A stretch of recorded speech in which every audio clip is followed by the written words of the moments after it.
नमस्कार दोस्तों, उत्कर्ष क्लास में आपका हार्दिक स्वागत, हार्दिक अभिनंदन। दोस्तों हम आज लैब असिस्टेंट का मॉडल पेपर 3rd की बायोलॉजी क्वेश्चन सॉल्व कर रहे हैं। दोस्तों जो हमारा पहला क्वेश्चन है दोस्तों, सैटेलाइट आरएनए पाया जाता है। दोस्तों जो सैटेलाइट आरएनए होता है दोस्तों ध्यान रखना, ये केवल पादप का जो वायरस होता है उसके अंदर क्या पाया जाता है, सैटेलाइट आरएनए। केवल पादप वायरस के अंदर क्या पाया जाता है दोस्तों, सैटेलाइट आरएनए पाया जाता है। दोस्तों नेक्स्ट क्वेश्चन, एंजियोटेंसिन का दुष्प्रभाव। दोस्तों जो मादा जनन तंत्र जो होता है, इस मादा जनन तंत्र के अंदर जो गर्भाशय वाला भाग होता है दोस्तों, यहाँ जो ये गिरवा भाग यहाँ होता है दोस्तों गर्भाशय। इस गर्भाशय से दोस्तों जो एक पदार्थ निकालते हैं, इस पदार्थ का नाम होता है दोस्तों एमिनोटेंस। इस एमिनोटेंस से दोस्तों बच्चों के अंदर भ्रूण का लिंग का निर्धारण किया जाता है, इसलिए दोस्तों इसका क्या हो रहा है, दुष्प्रभाव हो रहा है। तो दोस्तों पहला ऑप्शन, ये भ्रूण को चोट पहुंचा सकता है, गलत बात है। ये सुरक्षा झिल्ली को भंग कर सकता है, गलत बात है। ये 50% स्थिति में गलत होता है, गलत बात है। इसका दुरुपयोग मादा भ्रूण को समाप्त करने के लिए, मतलब हम क्या करते हैं लोग, जो कन्या जो भ्रूण हत्या हो रही है उसमें इस जो एमिनोटेंस पदार्थ का उपयोग करते हैं। तो इसका आंसर क्या होगा दोस्तों, 4th आंसर होगा। नेक्स्ट क्वेश्चन, मस्तिष्क की सबसे बाहरी परत होती है। दोस्तों मस्तिष्क पर 3 परतें होती है, ऐसे याद रखना दोस्तों, पैड, PAD। दोस्तों P का मतलब है पायरामेटर, A का नाम है दोस्तों अरेकेनॉइड्स, अरेकेनॉइड, और D का मतलब है ड्यूरामेटर। D का मतलब क्या है, ड्यूरामेटर। देखो पायरामेटर होता है सबसे बाहर वाला, जो आउटर लेयर होता है वो दोस्तों कौन सा होता है, पायरामेटर। और जो दोस्तों ये अरेकेनॉइड होता है ये मिडल पार्ट होता है, कैसा होता है, मिडल। और जो ड्यूरामेटर होता है दोस्तों वो सबसे इनर पार्ट होता है, कैसा होता है, सबसे अंदर वाला भाग जो होता है कौन सा दोस्तों, इनर। तो हमें क्या पूछा, सबसे बाहर वाला, बाहर में कौन होगा दोस्तों, पायरामेटर। तो इसका आंसर क्या रहेगा दोस्तों, 1st आंसर रहेगा। नेक्स्ट क्वेश्चन, निम्न में से किसका केंद्र डाइसेफेलॉन में स्थित नहीं होता है। दोस्तों डाइसेफेलॉन के बारे में पूछा है, आपको पता हो दोस्तों डाइसेफेलॉन जो होता है, डाइसेफेलॉन, इस डाइसेफेलॉन के अंदर 2 भाग होते हैं दोस्तों, एक तो होता है थैलेमस, एक होता है हाइपोथैलेमस। एक होता है थैलेमस और एक क्या होता है, हाइपोथैलेमस। दोस्तों जो हाइपोथैलेमस और जो थैलेमस होता है, थैलेमस जो है वो हाइपोथैलेमस के कार्यों में क्या करता है दोस्तों, सहायता करता है। और जो दोस्तों हाइपोथैलेमस जो होता है हमारे शरीर में प्यास, क्रोध, ईर्ष्या, घृणा, इन सभी का नियंत्रण करता है। मतलब इसके अंदर प्यास, क्रोध, ईर्ष्या, घृणा और भूख, और हमारे शरीर में ताप का नियंत्रण, इन सभी का जो नियंत्रण है दोस्तों कौन करता है, हाइपोथैलेमस। मतलब हाइपोथैलेमस किसका भाग है, डाइसेफेलॉन का। तो दोस्तों हृदय स्पंदन का नियंत्रण ये नहीं करता, हृदय स्पंदन का नियंत्रण मेडुला ऑब्लांगेटा करता है। कौन करता है, मेडुला ऑब्लांगेटा। तो क्रोध का नियंत्रण, घृणा का नियंत्रण और प्यार का नियंत्रण, इन तीनों के द्वारा हम क्या कर सकते हैं, हम डाइसेफेलॉन इसका नियंत्रण करता है। लेकिन जो हृदय स्पंदन जो है इसका नियंत्रण जो हमारा डाइसेफेलॉन वाला भाग नहीं करता। तो इसका दोस्तों हमारा करेक्ट आंसर क्या रहेगा, 1st करेक्ट आंसर रहेगा। नेक्स्ट क्वेश्चन, पेशी संकुचन के मध्य शीघ्र से एटीपी का उपयोग किसके द्वारा सरल बनाया जा सकता है। दोस्तों सीधा याद रखना, जब हमारी पेशी संकुचित होती है उस पेशी संकुचन के दौरान यदि हमें शीघ्रता से एटीपी का निर्माण करना है तो दोस्तों क्रिएटिन और फॉस्फेट का हम क्या करेंगे दोस्तों, उपयोग करेंगे। और इस क्रिएटिन फॉस्फेट की सहायता से हम शीघ्रता से क्या कर सकते हैं दोस्तों, एटीपी का निर्माण कर सकते हैं। नेक्स्ट क्वेश्चन, जोड़ों का शोथ जो यूरिक अम्ल के जमाव होने के कारण उत्पन्न होता है। दोस्तों जो हमारे जो जोड़े होते हैं, इन जोड़ों में यदि यूरिक अम्ल का जमाव हो जाए, जोड़ों में क्या हो जाए, यूरिक अम्ल का जमाव हो जाए, और यदि यूरिक अम्ल का जमाव होगा दोस्तों गठिया या गाउट रोग हो सकता है। इसे बोलते हैं गठिया, या दोस्तों इसको बोलते हैं गाउट रोग। कौन सा रोग बोलते हैं, गाउट। तो जोड़ों में जमाव से कौन सा रोग होता है, गठिया या गाउट। ये किसके जमाव कारण होता है, यूरिक अम्ल के कारण। तो यूरिक अम्ल के अंदर देखो पहला ही ऑप्शन दे रखा गाउट या गठिया रोग। तो इसका आंसर क्या रहेगा, 1st आंसर रहेगा। नेक्स्ट क्वेश्चन, संग्रहण गुफा में खुलने वाला नेफ्रॉन का कौन सा भाग है। दोस्तों संग्राहक नलिका में कौन सा भाग खुलता है, दोस्तों ये नेफ्रॉन होता है। ये नेफ्रॉन सबसे पहले ग्लोमेरुलस, फिर बाद में दोस्तों ये समीपस्थ कुंडलित नलिका, इसके बाद ये हेनले का लूप, ये हो गया असेंडिंग, और ये हो गया डिसेंडिंग। इधर निकलती है कौन, संग्राहक नलिका, और ये निकलती है दूरस्थ कुंडलित नलिका, और यहाँ जो आती है कौन आती है दोस्तों, संग्राहक नलिका आती है। तो ये ग्लोमेरुलस, ये हो गया पीसीटी, इसे बोलते हैं पीसीटी। ये तो दोस्तों क्या हो गया, यहाँ अंदर जो भरा रहता है इसे ग्लोमेरुलस बोलते हैं, और इस बाहर वाले को क्या बोलते हैं, बोमन संपुट बोलते हैं, बोमन संपुट कहते हैं। और ग्लोमेरुलस इसके अंदर जो ब्लड भरा होता है दोस्तों उसको बोलते हैं ग्लोमेरुलस। ये हो गया पीसीटी, इसे बोलते हैं समीपस्थ कुंडलित नलिका। ये हो गया हेनले का लूप, क्या हो गया, हेनले का लूप। और ये जो हेनले का लूप है वो असेंडिंग पार्ट है, ये जो ये वाला पार्ट है दोस्तों, ये वाला पार्ट, ये हेनले के लूप का डिसेंडिंग भाग। और ये है दूरस्थ कुंडलित नलिका, इसको बोलते हैं डीसीटी। और ये जो सबसे लास्ट में दोस्तों इसे बोलते हैं संग्राहक नलिका। कौन सी नलिका, संग्राहक नलिका। ये भी ध्यान रखना दोस्तों, जो एनसीईआरटी बुक कहती है कि संग्राहक नलिका जो है वो नेफ्रॉन का भाग नहीं है, संग्राहक नलिका जो है नेफ्रॉन का भाग नहीं है। तो हमें क्या बोला, संग्राहक गुफा में खुलने वाला नेफ्रॉन, तो संग्राहक नलिका के अंदर कौन खुल रहा है, डीसीटी खुल रही है। तो दोस्तों पहला जो आंसर है वो हमारा एकदम सही है, कौन है, डीसीटी है। नेक्स्ट क्वेश्चन, मायोजेनिक हृदय किस में होता है। दोस्तों जो हमारा शरीर में जो हमारा हृदय जो होता है, मनुष्य का जो हृदय होता है दोस्तों मायोजेनिक होता है। कैसा होता है, मायोजेनिक दोस्तों। लेकिन जो कॉकरोच नाम सुनोगा, कॉकरोच के अंदर जो हृदय होता है वो न्यूरोजेनिक होता है। कैसा होता है, न्यूरोजेनिक। न्यूरोजेनिक का मतलब इसका जो नियंत्रण है मस्तिष्क के द्वारा होता है। ठीक है दोस्तों, तो इसका जो आंसर रहेगा मायोजेनिक हृदय किस में होगा, मनुष्य के अंदर होगा। किस में होगा, मनुष्य में। नेक्स्ट क्वेश्चन, हृदय स्पंदन दर के बढ़ जाने को क्या कहते हैं। दोस्तों याद रखना, यदि हृदय स्पंदन की दर बढ़ जाए तो इसको साइंस में बोलते हैं ट्रैकीकार्डिया। क्या बोलते हैं दोस्तों, ट्रैकीकार्डिया। नेक्स्ट क्वेश्चन, हृदय का पेसमेकर स्थित होता है। दोस्तों यदि हृदय की संरचना की बात करें, हमारा हार्ट होता है, हृदय के अंदर दो आलिंद होते हैं, दो ही नीले, ऊपर वाले आलिंद होते हैं, नीचे वाले नीले होता है। दोस्तों यहाँ SAN साइनो ऑरिकुलर जो नोड होती है, ऐसे नोड जिसको ही बोलते क्या बोलते दोस्तों, पेसमेकर बोलते। क्या बोलते, पेसमेकर। इसे पेसमेकर इसलिए बोलते हैं क्योंकि इसमें स्वतः उद्दीपन आते हैं जो ऐसे नोड से कहा जाते हैं एवी नोड के अंदर, और एवी नोड से पहले आलिंदों में, आलिंदों से कहा जाते हैं हिस्बंडल, और हिस्बंडल से पुरकिंजे फाइबर में, जिससे नीले क्या होते हैं, संकुचित होते हैं। तो जो हमारा ये ऐसे नोड जो होता है, इस ऐसे नोड को हम क्या बोलेंगे, पेसमेकर बोलेंगे। तो होता क्या ये, दाएं आलिंद। दोस्तों यहाँ जो कपाट होता है यूस्टेकिन कपाट होता है। कौन सा कपाट होता है, यूस्टेकिन कपाट होता है। तो ये होगा कहाँ, दाएं आलिंद की भित्ति में यूस्टेकिन कपाट के पास। तो इसका आंसर क्या रहेगा, दाएं आलिंद की भित्ति में यूस्टेकिन कपाट के पास। दोस्तों देखो ये दायां आलिंद है, ये दायां आलिंद है, ये बायां आलिंद है, और ये दायां नीले है, और ये वाला बायां नीले है। ठीक है दोस्तों। नेक्स्ट क्वेश्चन, न्यूमोटैक्सिक केंद्र संबंध। दोस्तों जो हमारे शरीर में जो श्वसन का जो नियंत्रण होता है उसे हम बोलते हैं दोस्तों पॉन्स। क्या बोलते हैं, श्वसन का जो नियंत्रण होता है पॉन्स। और पॉन्स के अंदर कौन सा केंद्र पाया जाता है, न्यूमोटॉक्सिक केंद्र पाया जाता है जो श्वसन का क्या करता है, नियंत्रण करता है। तो इसका आंसर क्या रहेगा, श्वसन से। नेक्स्ट क्वेश्चन, मत्स्य यकृत में तेल में प्रचुर मात्रा में पाए जाने वाला विटामिन। दोस्तों जो मछली का जो यकृत तेल जो होता है उसके अंदर जो सबसे अधिक मात्रा में जो विटामिन पाया जाता है दोस्तों ए और डी। कौन सा पाया जाता है, ए और डी पाया जाता है।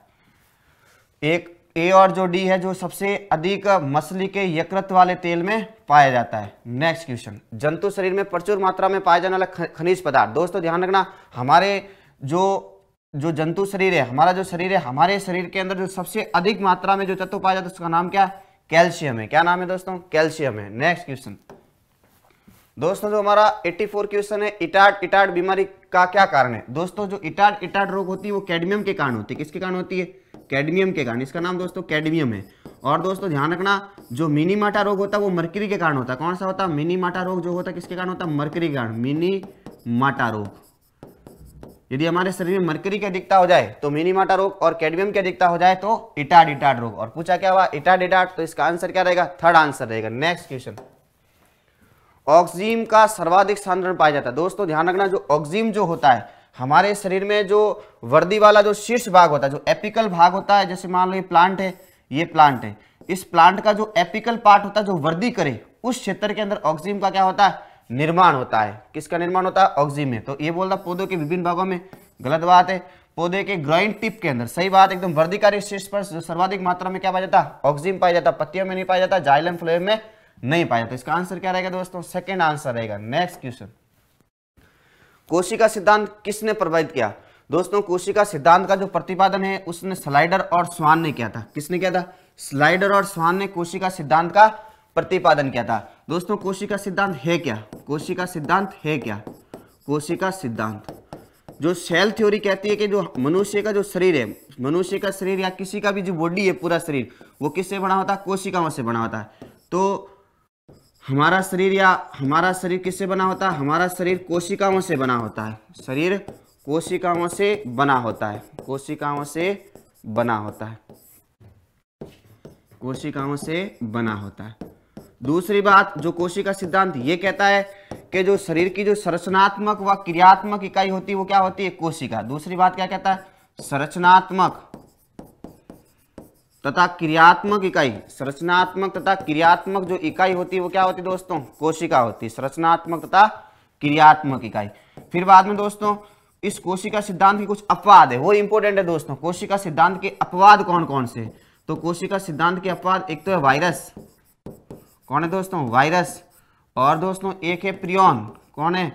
प्रियॉन। वायरस, प्रियॉन और एक दोस्तों जो विरोइड है। ये तीनों ही कोशिका सिद्धांत के दोस्तों क्या है? अपवाद। इनके अंदर कोशिका सिद्धांत नहीं लगता दोस्तों। वायरस ध्यान रखना, जो एक कणिकीय पदार्थ होता है या इसमें जो जीव होता है ये कणिका के रूप में होता है, इसमें कोई कोशिका नहीं होती, इसलिए हम बोलते हैं अकोशिक जीव। क्या बोलते हैं? अकोशिक जीव। इसे ना सजीव कहते हैं ना ही इसे निर्जीव कहते हैं। ये सजीव तथा निर्जीव की क्या है? संयोजक कड़ी है। वायरस जो है ना ही सजीव है ना ही निर्जीव है, सजीव और निर्जीव की क्या है? बीच की कड़ी है। फिर बाद में दोस्तों इस कोशिका सिद्धांत का रूपांतरण किया गया।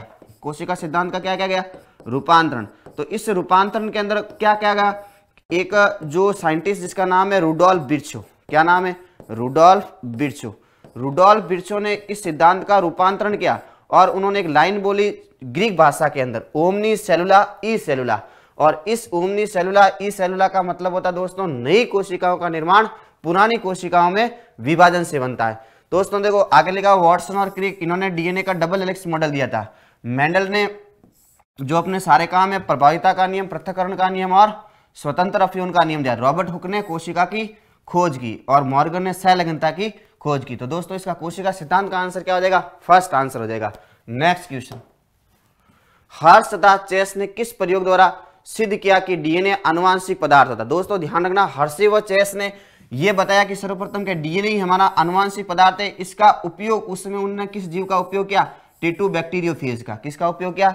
T2 bacteriophage. तो इसका आंसर क्या रहेगा? फोर्थ आंसर रहेगा। नेक्स्ट क्वेश्चन, मनुष्य के रक्त की पीएच होती है। दोस्तों ध्यान रखना, जो मनुष्य का जो ब्लड होता है, ब्लड जो होता है, मनुष्य का जो रक्त होता है, ये रक्त जो होता है, इस रक्त की जो पीएच होती है वो 7.4 होती है। कितनी होती है पीएच?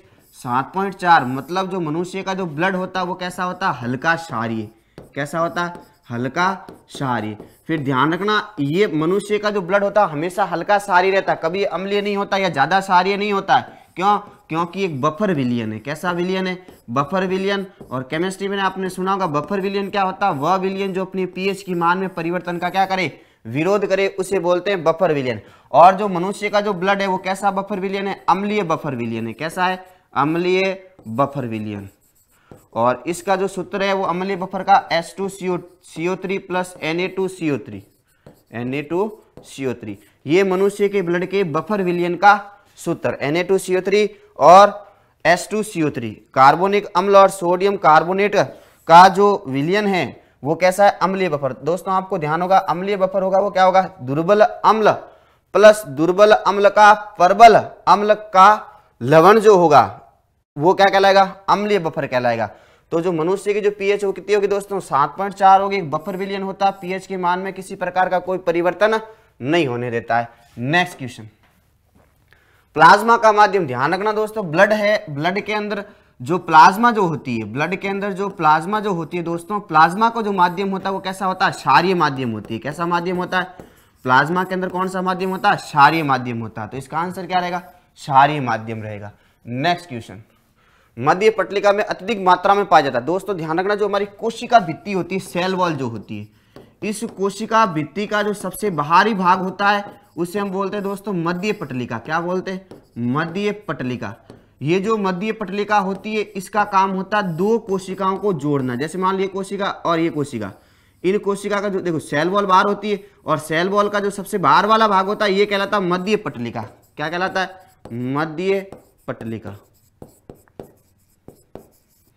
आपको पता होगा जिस समय फलों को पकाते हैं, फलों के पकाने के समय ये मध्य पटलिका क्या होती है? गलती है।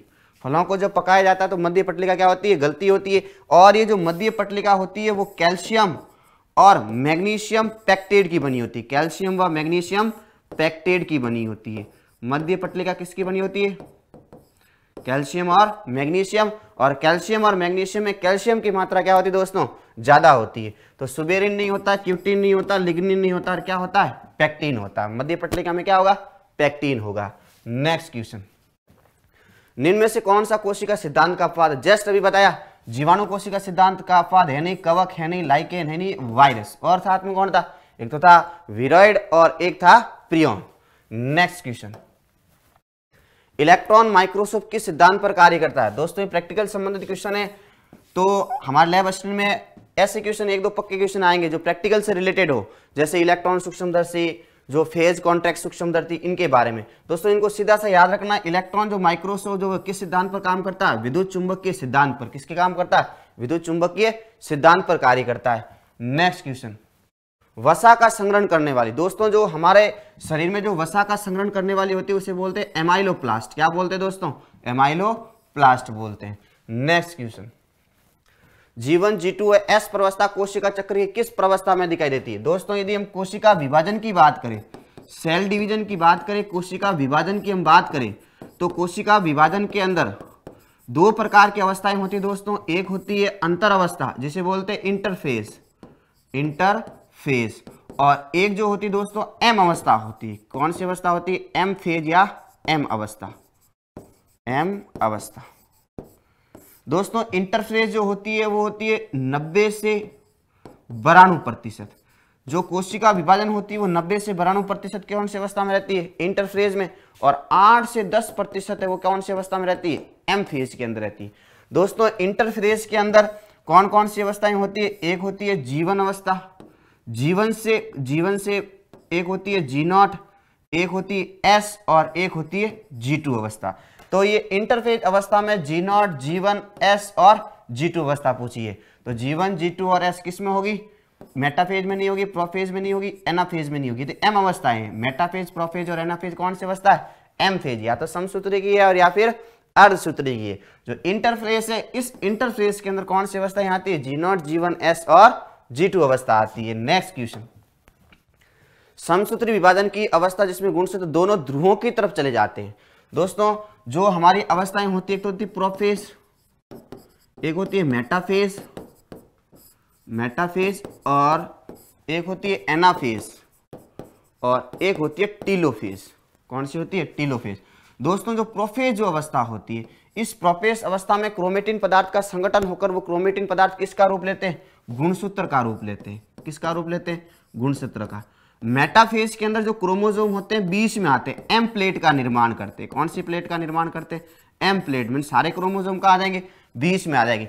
और मेटाफेज के अंदर जो गुणसूत्र होते हैं एकदम स्पष्ट दिखाई देते हैं। यदि हमें गुणसूत्रों का अध्ययन करना है तो कौन सी अवस्था में करेंगे? एम फेज में। तो गुणसूत्रों का अध्ययन कौन सी अवस्था में किया जाता है? एम फेज के अंदर गुणसूत्र का अध्ययन। और दोस्तों जो एनाफेज होती है, इस एनाफेज के अंदर जो गुणसूत्र होते हैं, जैसे मान लो ये गुणसूत्र है, ये गुणसूत्र कहाँ जाते हैं? विपरीत ध्रुवों पर चले जाते हैं। कहाँ चले जाते हैं दोस्तों? विपरीत ध्रुवों पर चले जाते हैं। और हमें पूछा गया समसूत्र विभाजन की किस अवस्था में गुणसूत्र दोनों ध्रुवों की ओर चले जाते हैं? तो कौन सी अवस्था में जाते हैं दोस्तों? एनाफेज के अंदर। कौन सी अवस्था में? एनाफेज के अंदर जो गुणसूत्र होते हैं दोनों ध्रुवीय सिरों पर चले जाते हैं। नेक्स्ट क्वेश्चन, किन पौधों में वाष्पोत्सर्जन नहीं होता? दोस्तों शैवाल में नहीं होता, कवक में नहीं होता, निर्गम जलोद्भिद पादपों में, तीनों पादपों में वाष्पोत्सर्जन नहीं होता है। वाष्पोत्सर्जन का मतलब है वाष्प के रूप में जल की हानि जो होती है वो कहलाती है वाष्पोत्सर्जन कहलाती है।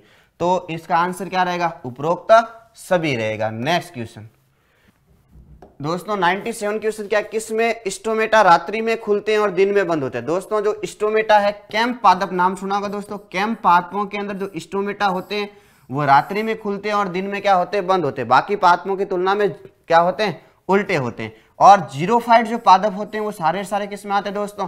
कैंप पादपों के अंदर आते हैं। तो जीरोफाइट के अंदर जो स्टोमेटा होगा वो रात्रि में खुलेगा और दिन में क्या होगा, बंद होगा। तो इसका आंसर क्या रहेगा, फर्स्ट आंसर रहेगा। नेक्स्ट क्वेश्चन, प्रकाश संश्लेषण के दौरान CO2 से O2 आती है, ATP का निर्माण होता है, ATP का निर्माण नहीं होता, जल की आवश्यकता माध्यम के रूप में होती है, लेकिन ये प्रकाश संश्लेषण में भाग नहीं लेता है। दोस्तों यदि प्रकाश संश्लेषण की बात करें तो 6CO2 प्लस 12H2O, दोस्तों ये क्लोरोफिल की उपस्थिति में, हरित लवक की उपस्थिति में, क्लोरोफिल की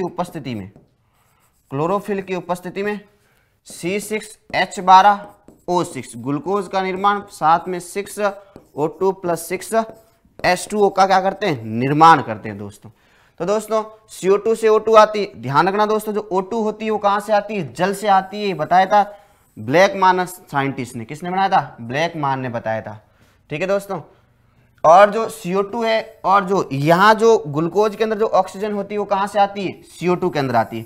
तो क्या बोल रहा, CO2 से O2 आती है, O2 से CO2 नहीं आती साहब, जल से आती है। ATP का निर्माण होता है दोस्तों, इसमें ATP का निर्माण होता है। यदि ऑक्सीडेशन होगा तो 36 ATP बनेगी और अनऑक्सी होगा तो कितनी बनेगी, 2 ATP बनेगी। तो ATP का निर्माण होता है, सही बात है। ATP का निर्माण नहीं होता, ATP का निर्माण होता है। तो इसका आंसर हमारा क्या रह गया, सेकेंड आंसर रह गया। नेक्स्ट क्वेश्चन, NADP H2 में बदलता है। दोस्तों ध्यान रखना, जो NADP जो होता है वो NADP में कब बचता है, जब अचक्रीय फॉस्फोराइलेशन हो। जब अचक्रीय फॉस्फोराइलेशन होगा दोस्तों, PS फर्स्ट और PS सेकेंड दोनों कार्य करेंगे, PS फर्स्ट और PS सेकेंड दोनों कार्य करेंगे। तो NADP से NADP जो H2 बनता है, ये कौन सी क्रिया में होता है, अचक्रीय फॉस्फोरिलेशन। ठीक है दोस्तों, 100 नंबर क्वेश्चन, प्लाज्मा झिल्ली मुख्यतः बनी होती है। दोस्तों आपको पूछा कि प्लाज्मा झिल्ली किसकी बनी होती है, पहला है प्रोटीन की जो कार्बोहाइड्रेट की बनी, प्रोटीन की जो कार्बोहाइड्रेट की बनी एक द्विस्तरीय अंत स्थापित झिल्ली, नहीं दोस्तों। फॉस्फोलिपिड की जो एक प्रोटीन द्विस्तरीय होता है, नहीं दोस्तों, एक प्रोटीन की होती है। ध्यान रखना दोस्तों, जो प्लाज्मा झिल्ली होती है प्रोटीन और फॉस्फोलिपिड की बनी होती है। प्रोटीन के अंदर दोस्तों जो फॉस्फोलिपिड होती है वो द्विस्तरीय परत के रूप में होती है। किसके रूप में होती है दोस्तों, द्विस्तरीय परत के रूप में होती है। तो इसका आंसर क्या रहेगा, हमारा थर्ड आंसर रहेगा। दोस्तों इस वीडियो को आप अधिक से अधिक लाइक, शेयर और उत्कर्ष चैनल को दोस्तों आप सब्सक्राइब कीजिए। थैंक यू, धन्यवाद, have a nice day. Click on the subscribe button to subscribe to our channel. Press the bell icon on the YouTube app and never miss another update. Download eUtkarsh app from Google Play Store. eUtkarsh app is one-stop solution for your competitive exam preparation with lots of unique and amazing features like create your own custom test, add YouTube videos in app library, add web reference link for quick revision, make your own custom flashcards. For each chapter, you can give online test and analyze your performance. So download eUtkarsh app now.